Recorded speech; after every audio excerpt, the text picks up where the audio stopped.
The warning Victoria Sterling pressed her thumb against her phone screen, dismissing the third severe weather alert in 10 minutes. Outside the conference room windows of the Alpine Ridge Resort, snow had begun falling in thick, heavy flakes that clung to everything they touched. Her assistant, Julian Hayes, stood 3 steps behind her left shoulder, his usual position, holding her leather portfolio and watching the weather with visible concern. "Miss Sterling," Julian said quietly, his voice carefully neutral. "The meteorologist is recommending everyone shelter in place." "The roads, I have the Brennan merger Monday morning," Victoria interrupted, not looking at him. "I need to review the contracts tonight in my own office with my own files. We're leaving in 15 minutes. She dismissed the concerned murmurs from the other executives still lingering after the strategy session. Victoria had built Sterling Dynamics from nothing into Seattle's premier corporate consulting firm through one simple principle: control every variable, eliminate every risk, never show weakness. A snowstorm was just another variable to be managed. Julian said nothing more, but she felt his disapproval like a physical presence. In 4 years of working together, he had perfected the art of silent disagreement. It was one of the things that made him invaluable. He knew when to push and when to simply execute her decisions, even the questionable ones. 20 minutes later, they were in Julian's sedan, winding down the mountain road. Victoria sat in the passenger seat, already reviewing documents on her tablet, refusing to acknowledge the increasingly treacherous conditions. The snow fell harder now, the wipers struggling to keep pace. "Visibility is getting worse," Julian said, his hands tight on the steering wheel. "Maybe we should keep driving?" "You're an excellent driver." "We'll be fine." Famous last words. The accident there appeared out of nowhere, a brown blur in the white chaos. Julian jerked the wheel instinctively. The car fishtailed, then spun completely. Victoria's tablet flew from her hands as they slid sideways off the road. Time seemed to stretch and compress simultaneously. The sensation of falling, Julian's sharp intake of breath, the violent impact as they hit something solid. Then they were stopped, tilted at a sickening angle. Water rushed past Julian's window. They had landed in a creek, the vehicle wedged between rocks, icy water already seeping through the door seals. "We need to get out," Julian said, his voice remarkably calm despite the situation. Now he tried his door, but the water pressure made it impossible to open. Victoria's door was higher, accessible. She shoved it open, crawled out onto the snowy bank, then reached back for Julian. He climbed out after her, and that's when she saw how badly he was shaking, not from fear, from cold. He had been sitting in the submerged side. His entire left side was soaked through pants, jacket, shirt, all dripping with creek water that had to be barely above freezing. As the wind hit him, his shaking intensified. "Phone," Victoria said, reaching for her pocket. But her phone had been in her bag, which was somewhere in the flooding car. Julian patted his pockets with trembling hands. "Mine went into the water," he said through chattering teeth. "I felt it fall out when we hit." They were alone on a mountain road in a blizzard with no communication, and Julian was already showing signs of hypothermia. For the first time in years, Victoria felt genuine fear, not for herself, but for someone else. "There," she said, spotting a structure through the trees about 100 yards up the slope. "Cabin, can you walk?" "I think so." He couldn't. Not really. After 20 steps, his legs gave out. Victoria caught him, surprised by how heavy he was, how solid. She had never touched him beyond professional handshakes. Now she was supporting his full weight, feeling him shiver violently against her. "Julian, stay with me," she commanded, using her CEO voice. "That's an order." He laughed weakly. "Yes, ma'am." They stumbled through the snow together, Victoria half carrying, half dragging him. The cabin door was unlocked to vacation rental, blessedly empty in the off-season. She got him inside, her own hands numb now, her expensive suit soaked from supporting him. The cabin was cold but dry. Victoria found matches, got a fire started in the stone fireplace with shaking hands. Behind her, Julian had collapsed into an armchair, his shivering now violent and uncontrolled. His lips were turning blue. She knelt before him, professionalism warring with panic. Julian, listen to me. You need to get those wet clothes off immediately. Hypothermia will kill you if we don't act fast. He nodded, tried to work his jacket buttons, but his fingers wouldn't cooperate. They were stiff, clumsy, useless. Let me help, Victoria said, and reached for him. The barrier breaks your fingers touched his as she worked the buttons of his jacket. And even through her fear, she felt that electric current that she had been carefully ignoring for 4 years. The awareness of him as more than just her extraordinarily competent assistant, as a man whose green eyes even now, clouded with cold and pain, watched her with something that looked dangerously like trust. The jacket fell away. His shirt was plastered to his chest, revealing the athletic build she had deliberately never noticed. She helped him peel it off, her hands against his ice-cold skin. Professional distance impossible when you were literally undressing someone to save their life. Bathroom, she said, pointing. Hot shower. Start warm, increase gradually. Your clothes, leave them outside the door. Julian stumbled toward the small bathroom. Victoria heard the shower start, heard his sharp gasp as the water hit frozen skin. She pressed her forehead against the door frame, trying to calm her racing heart. This was her fault. Her arrogance, her refusal to listen, her need to control everything had nearly killed him. The realization cracked something inside her, just something she had kept carefully locked away since her divorce. 5 years ago, she had spent so long being invulnerable that she had forgotten what it felt like to care about someone, to be responsible for someone, to feel genuine human fear for another person's well-being. The bathroom door opened slightly. A pile of soaking wet clothes dropped onto the floor, everything he had been wearing.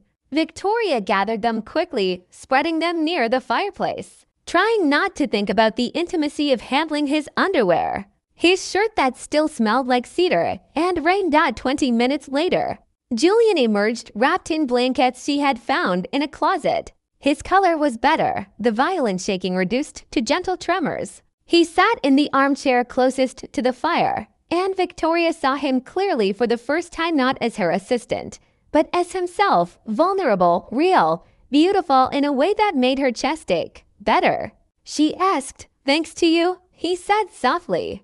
You saved my life. I nearly killed you by insisting we leave. Her voice broke. Julian, I'm so sorry. I was arrogant and stupid. And Victoria. She froze. He had never used her first name. Never. Always Miss Sterling, always maintaining perfect professional distance. Look at me, he said. She turned. He was watching her with those green eyes that suddenly seemed to see everything she had been hiding from him, from herself, from the world. The confession fire crackled between them, casting dancing shadows across Julian's face. Victoria sat in the chair opposite him, unable to look away. For years of carefully maintained distance seemed to evaporate in the warmth of the cabin, replaced by something far more dangerous. You carried me through a blizzard, Julian said quietly. You got this fire started even though your hands were shaking. You literally saved my life. Stop punishing yourself for a decision made in ignorance. I don't know how to do this, Victoria whispered. The admission felt like stepping off a cliff. Do what? Be wrong. Be vulnerable. Admit that I made a mistake that could have cost someone their life. She wrapped her arms around herself. I've spent so long being perfect, being in control, being the ice queen who never falters. I don't know how to be anything else. Julian leaned forward, wincing slightly from the lingering cold in his muscles. Who made you think you had to be perfect? The question cut deeper than he could know. Victoria stared into the flames, seeing not the fire but her past, her ex-husband's face twisted with contempt. His voice echoing in her memory. His name was Trevor Blackwood, she began. The words coming slowly at first, then faster, like a dam breaking. Corporate attorney. Charming, ambitious, perfect on paper. We married when I was 30. I was already successful, already making more money than him, and he hated it. Julian said nothing, just listened with that intense focus he brought to everything. It started small. Comments about how aggressive I was in meetings, how I needed to soften my approach, how clients would respond better to a gentler touch. Then it escalated. He told me I was too masculine, too dominating, that no real man would ever want a woman who outturned him. Her voice hardened. When I refused to slow down my career, when I chose a promotion over his ego, he told me I would die alone and unloved. That I was fundamentally unlovable. He was wrong. Julian's voice was fierce, cutting through her memories like a blade. Completely, utterly wrong. Am I though? Victoria gestured to herself, to her expensive suit still damp from the snow, to the empty cabin that somehow felt like a metaphor for her life. I'm 35 years old. I have money, success, power. But I go home every night to an empty penthouse. I work 16-hour days because silence is unbearable. I've convinced myself that loneliness is the price of success. But the truth is I'm just terrified. Of what? Of this. She looked at him directly. Of feeling anything real. Of letting anyone close enough to hurt me again. Julian stood up, blankets falling away. He wore only his boxer shorts, his body still marked by the cold but warming, strong, real. He crossed the small space between them and knelt before her chair. Victoria, I need to tell you something, and I need you to really hear me. He took her hands in his fingers warm now against her cold ones.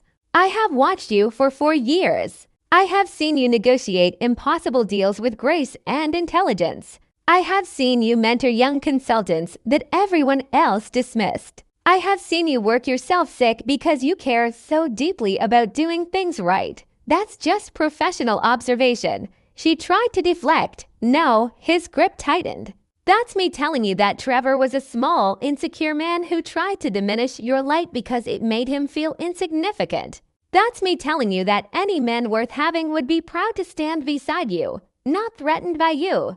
Victoria's breath caught. Julian, we can't do this. You work for me. There are rules, boundaries, professional ethics. Then fire me. What? He stood, pulling her up with him. They were inches apart now, close enough that she could feel the heat radiating from his body, could see the intensity burning in his green eyes. Fire me right now, he said. Then there are no rules, no boundaries, no excuses. You're not thinking clearly. The hypothermia, the trauma, I have never been more clear about anything in my entire life. He cupped her face gently, his thumbs brushing her cheekbones. Do you want to know what I think about, Victoria? What keeps me awake at night? She couldn't speak, could only nod. You, always you. The way you bite your lip when you're concentrating.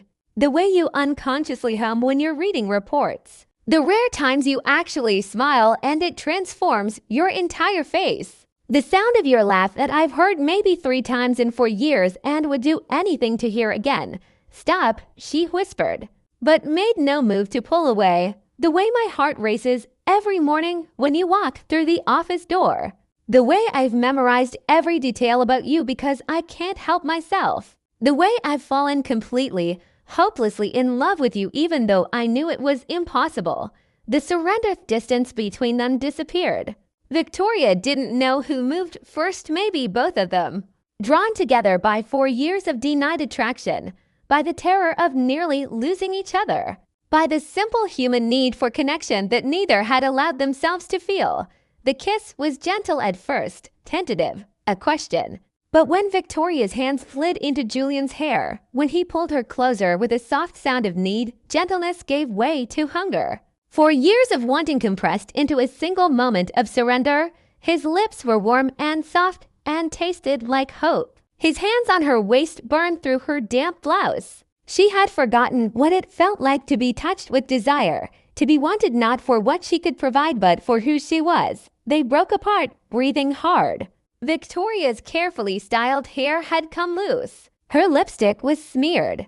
She looked wild and undone and more alive than she had felt in years. We just crossed every line, she whispered against his mouth. Good. He rested his forehead against hers. I'm done pretending I don't feel this. I'm done watching you suffer in loneliness because you think that's what you deserve. What if I'm too broken? What if I can't do this? Then we'll figure it out together. His eyes burned into hers. But Victoria, You need to understand something. I'm not Trevor. I'm not intimidated by your success. Everything about you that he tried to diminish is everything I love about you." Tears finally spilled down her cheeks. "I'm scared, me too." He kissed her again, softer this time. "But isn't that better than being numb?" She kissed him harder, claiming him, choosing herself. His hands roamed her back, learning the shape of her through expensive fabric. She tugged at his blankets, wanting nothing between them. "Are you sure?" He groaned against her mouth. "I've never been less sure of anything," she said honestly. "And I've never wanted anything more." The connection theme made their way to the bedroom in a tangle of limbs and desperate kisses. Clothes fell away her blouse, her skirt, barriers dissolved. For the first time in longer than she could remember, Victoria let herself be completely vulnerable. Let herself be seen. Julian touched her like she was precious, like she was a gift he couldn't believe he had been given. His hands explored every curve with reverence and hunger in equal measure.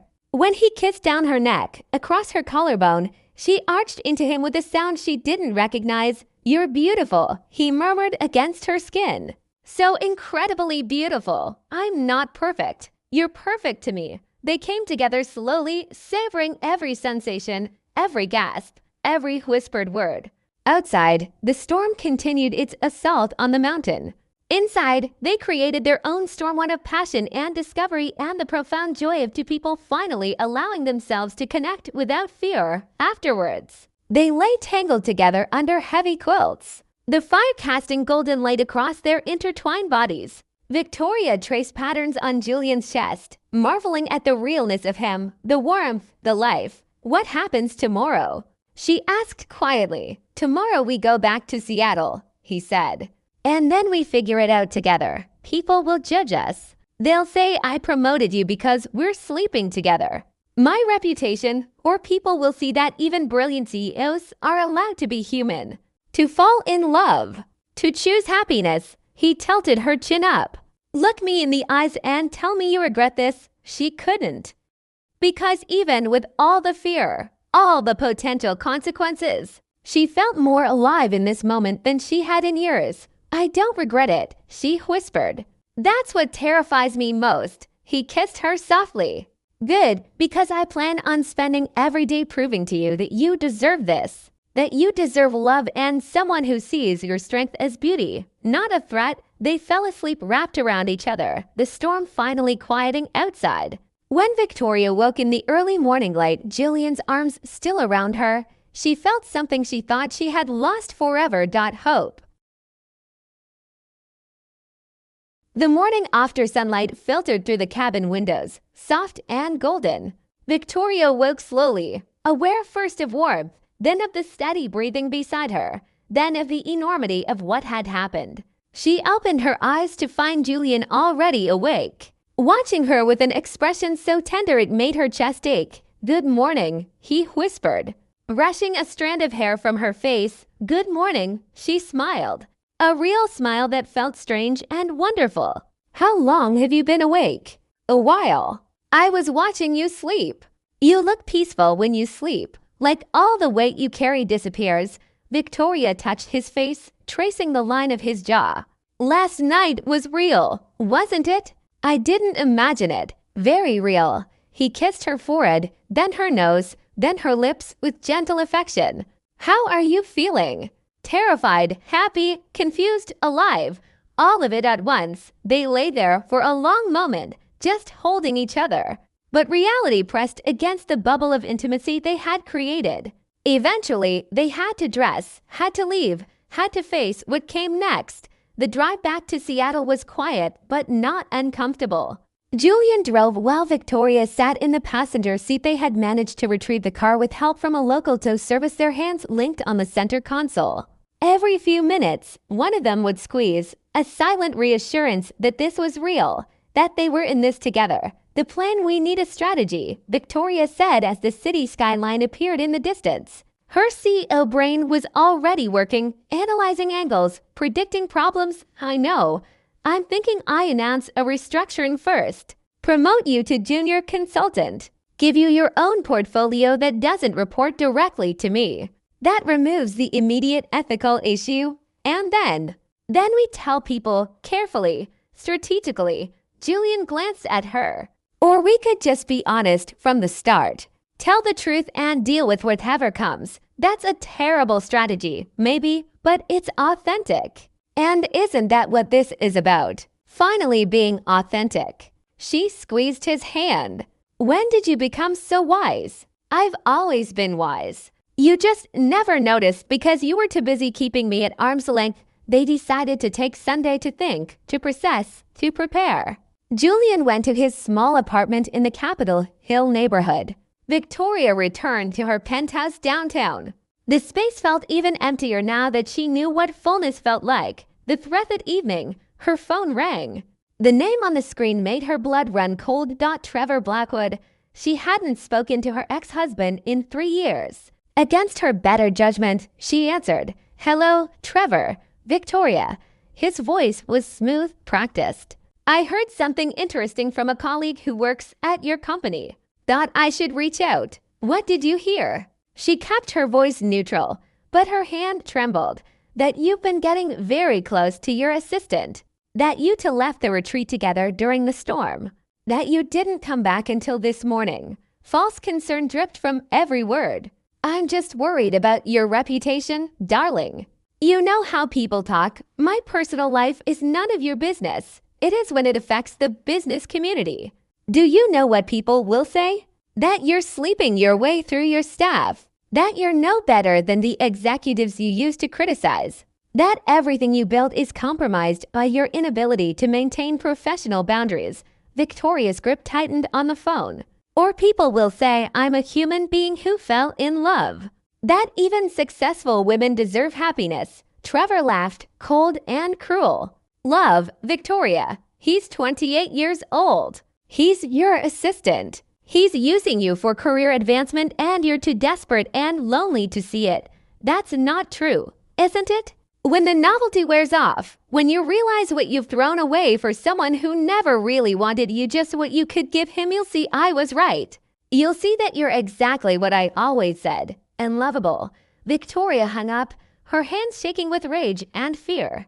Because what if he was right? What if she was being naive? What if Julian did see her as nothing more than a stepping stone? She called him immediately. He answered on the first ring. "Trevor just called me," she said without preamble. What did he say? She told him everything. The threats, the manipulation, the seeds of doubt planted with surgical precision. "Do you believe him?" Julian asked quietly. "No, maybe, I don't know." Her voice broke. "It's just hearing it out loud, hearing how it will sound to other people. Victoria, listen to me. Really listen." His voice was fierce, unwavering. "I don't care about your money. I don't care about your connections. I don't care about career advancement. I care about you. The real you who makes terrible jokes when nervous. The one who works herself sick because she cares so deeply. The one who saved my life yesterday." The doubt began to ease. "I'm sorry. I shouldn't have let him get in my head. He's your ex-husband. He knows exactly which buttons to push. But we're not going to let him control this narrative. Tomorrow, we go to work. We do this right, together." The Revelation Monday morning arrived with gray skies and cold rain. Victoria dressed with extra care, armor for the battle ahead. She arrived at the office early, as always. Julian arrived 15 minutes later, as always. Everything looked normal, but everything had changed. At 10 o'clock, Victoria called an emergency staff meeting. All 12 consultants gathered in the main conference room, curiosity and concern on their faces. Victoria stood at the head of the table, Julian beside her instead of behind her. That small change in position spoke volumes. "Thank you all for coming," Victoria began, her voice steady. "I have an announcement, and I'm going to be direct because that's how I operate. Julian Hayes and I are in a romantic relationship." The silence was deafening. Then the whispers started. Shocked faces, knowing smirks. Brandon Cole, a senior consultant who had always resented Victoria's authority, leaned back with a satisfied expression. Effective immediately, Victoria continued. Julian is being promoted to junior consultant. He'll have his own office and portfolio. This removes any conflict of interest regarding our relationship. Convenient timing, Brandon muttered loud enough for everyone to hear. Do you have something to say, Brandon? He stood up. Yeah, I do. This is exactly what you've always preached against. Mixing personal and professional.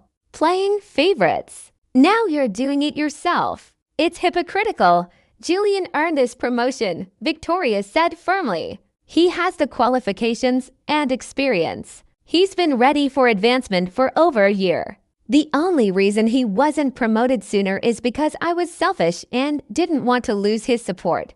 Or maybe he's just that good in other ways, Brandon sneered. Julian stepped forward, his usual calm demeanor cracking. Say that again. Everyone's thinking it. She's promoting her boyfriend.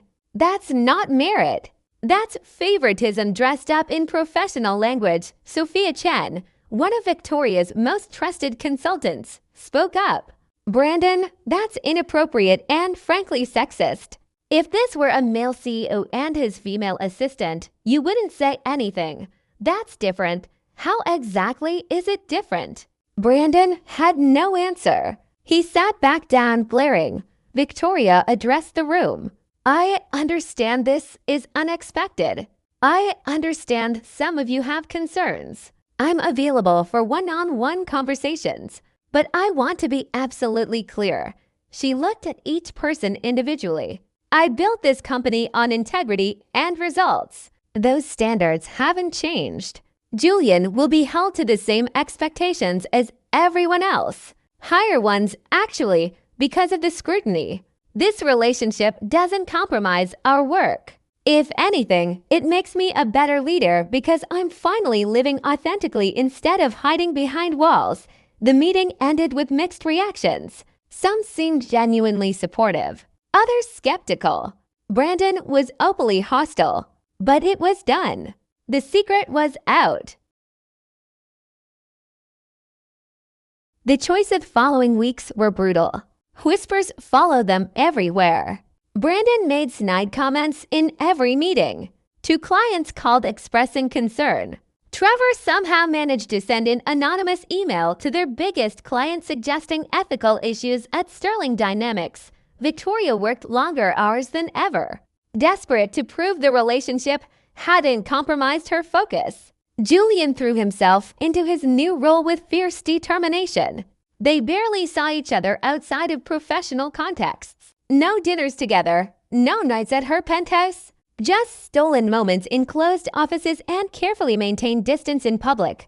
On Friday evening 2 weeks after the announcement, Victoria found Julian still at his desk at 9 o'clock. You should go home, she said from his doorway. So should you. She came in and closed the door. Julian, we can't keep doing this. We're working ourselves to death trying to prove something to people who have already made up their minds. What's the alternative? Give up, prove them right? No, the alternative is to live our lives. To do excellent work because that's who we are, not because we're trying to prove anything. To go home together and have dinner and be happy. He looked at her for a long moment. Together. Move in with me, officially. Stop living in that tiny apartment. Stop pretending we're not a couple. Let's just be who we are. Are you sure? That's a big step. I've never been more sure of anything. She crossed the office and kissed him with all the pent-up longing of 2 weeks of distance. Yes, yes, absolutely yes. The resolution moving in together was a statement. Word spread quickly. Brandon's hostility reached new heights, but something shifted. Other team members began to openly support them. Clients stayed because the work remained excellent. New clients came because they liked the authenticity. 3 months after going public, Brandon quit to join a competitor. Victoria promoted Sophia to partner and restructured the company to allow better work-life balance. She started leaving at reasonable hours, taking weekends off, actually living instead of just working. Living with Julian transformed her life in ways she hadn't expected. He cooked breakfast while she made coffee. They took walks in the evenings. They made love with passion and tenderness that left her breathless. One Sunday morning, 4 months after the cabin, Victoria woke to find Julian on the balcony watching the sunrise over Seattle. She joined him, wrapping her arms around him from behind. "What are you thinking about?" she asked. "About how different my life is now. How I wake up next to you. How I have work that challenges me. How I finally became the person I was meant to be." She rested her head against his back. "Thank you. For what?" "For falling into that creek. For being brave enough to tell me the truth. For loving me when I didn't think I was lovable." He turned in her arms. "You were never unlovable. You just needed someone brave enough to see past the walls." "I have something to tell you too," she said. "I've been working on changing the company name. Sterling Dynamics is becoming Sterling Hayes Consulting." His eyes widened. "Victoria, you can't." "Yes, I can. Because this is our company now. Our life. Our future. Together." He kissed her as the sun rose over the city, painting everything in shades of gold and pink. Two people who had found each other in the most unexpected way, who had chosen love over safety, authenticity over reputation, happiness over fear. It wasn't perfect. They still fought sometimes, still had doubts, but they faced everything together. And that made all the difference.